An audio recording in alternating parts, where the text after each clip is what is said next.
రేషన్లో పేదలకు ఇచ్చే పంచదార, అంగన్వాడీలకు ఇచ్చే కందిపప్పు, నూనె వంటి వాటిలో అధికారులు అక్రమాలకు పాల్పడుతున్నారు.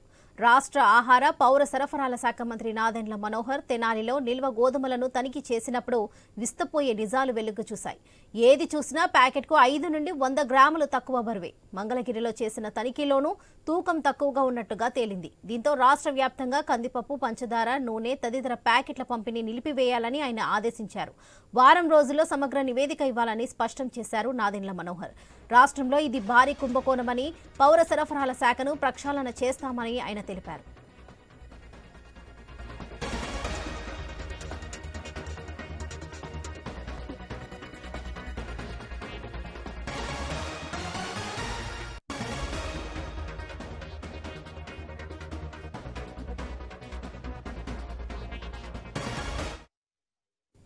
అధికారులు మాత్రం ఇది పెద్ద విషయం కాదన్నట్లుగానే వ్యవహరిస్తున్నట్లు తెలుస్తుంది.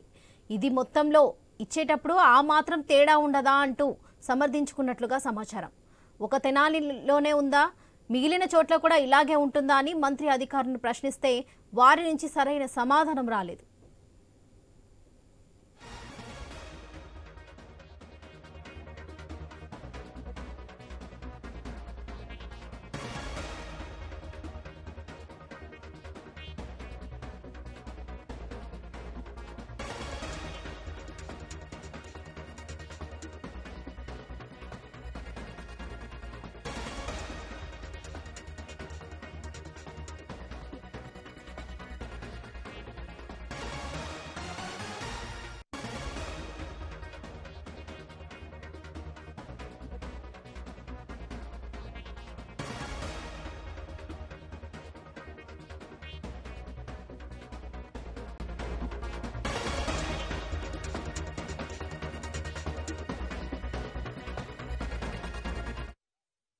రేషన్లో పేదలకు ఇచ్చే పంచదార, అంగన్వాడీలకు ఇచ్చే కందిపప్పు, నూనె వంటి వాటిలో అధికారులు అక్రమాలకు పాల్పడుతున్నారు.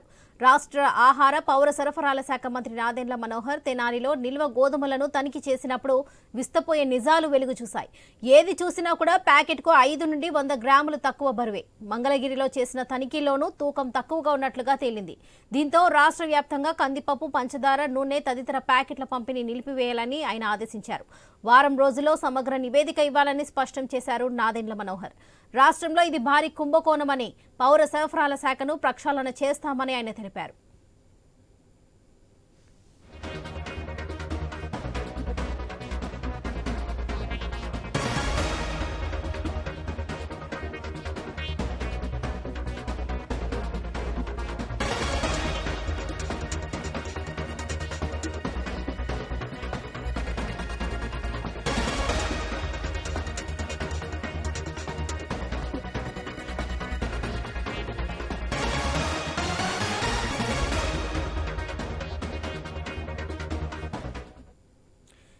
రేషన్లో పేదలకు ఇచ్చే పంచదార, అంగన్వాడీలకు ఇచ్చే కందిపప్పు, నూనె వంటి వాటిలో అధికారులు అక్రమాలకు పాల్పడుతున్నారని నాదెండ్ల మనోహర్ అంటున్నారు. దీనికి సంబంధించి మరిన్ని డీటెయిల్స్ మా ప్రతినిధి సాంబశివరావు అందిస్తారు. సాంబశివరావు చెప్పండి. రాష్ట్ర వ్యాప్తంగా కూడా ఈ రేషన్ బియ్యం అనేది తప్పుదారి పడుతుంది అన్నట్లు అనడంలో వాస్తవాలు ఉన్నాయి. ఎందుకంటే గత కొన్ని సంవత్సరాలుగా కూడా గుంటూరు జిల్లాలో రేషన్ మాఫియా అనేది పేటరైపోతుంది. పేదలకు అందాల్సినటువంటి రేషన్ బియ్యం పక్కదారి పడుతుంది. రేషన్ డీలర్లు అక్రమాలకి పాల్పడుతున్నారు. ఈ నేపథ్యంలోనే కొత్తగా బాధ్యతలు తీసుకున్నటువంటి civil supply minister Nadendla Manohar ఒక్కసారిగా ఈ రేషన్ డీలర్ షాపులపై కూడా ఒక్కసారి తనిఖీలు నిర్వహించారు. అక్కడ గోడౌన్స్ కానీ అక్కడ ఎక్కడైతే రేషన్ ఇస్తున్నారో ఆ ప్రాంతాలన్నీ కూడా తనిఖీ చేసి పూర్తిగా కూడా రేషన్ మాఫియా జరుగుతున్నటువంటి అంశాలపై కీలకంగా తెలుసుకున్నటువంటి పరిస్థితి అయితే ఉందని చెప్పాలి. ముఖ్యంగా ప్రస్తుతం అయితే గుంటూరు జిల్లాలో ఉన్నటువంటి కొన్ని ఎక్కడైతే ఇప్పుడు మంగళగిరి అటు ప్రాంతంలో ఎక్కువగా ఈ యొక్క అక్రమాలు జరుగుతున్నాయని చెప్పేసి కూడా నాదెండ్ల మనోహర్ దృష్టికి రావడం జరిగింది. ఈ నేపథ్యంలోనే పూర్తిగా అక్కడే తనిఖీలు చేపడతా ఉన్నారు. ముందుగా హెచ్చరికలు అయితే జారీ చేస్తున్నటువంటి పరిస్థితి ఉంది. ఎవరైతే ఈ రేషన్ అక్రమాలకు పాల్పడుతున్నారో ఖచ్చితంగా వాళ్ళపై కఠిన చర్యలు తీసుకుంటామని చెప్పేసి కూడా నాదెండ్ల మనోహర్ చెప్తా ఉన్నారు. ఎందుకంటే పేదలకి ఎంతో ప్రభుత్వం పేదలకు అందిస్తున్నటువంటి బియ్యంని పక్కదారి పట్టిస్తా ఉన్నారు, ఎక్కువగా అక్రమాలకు పాల్పడతా ఉన్నారు. కాబట్టి కొత్త ప్రభుత్వంలో అటువంటి వాటికి మాత్రం ఎక్కడా చోటు లేదు, ఖచ్చితంగా చర్యలు తీసుకుంటామని చెప్పేసి కూడా ఇప్పటికే చెప్తున్నటువంటి పరిస్థితి. ఈ నేపథ్యంలోనే నాదెండ్ల మనోహర్ ప్రస్తుతం అయితే తనిఖీలు నిర్వహిస్తున్నట్టుగా తెలుస్తోంది. ప్రస్తుతం తనిఖీలు నిర్వహించి ఎక్కడైతే రేషన్ ఇస్తున్నారు పేదలకి ఎంతవరకు అందుతున్నాయనే అంశాలపై కూడా పూర్తి వివరాలు తెలుసుకునే ప్రయత్నం అయితే నాదెండ్ల మనోహర్ చేశారు. Right Sambasivarao, thank you.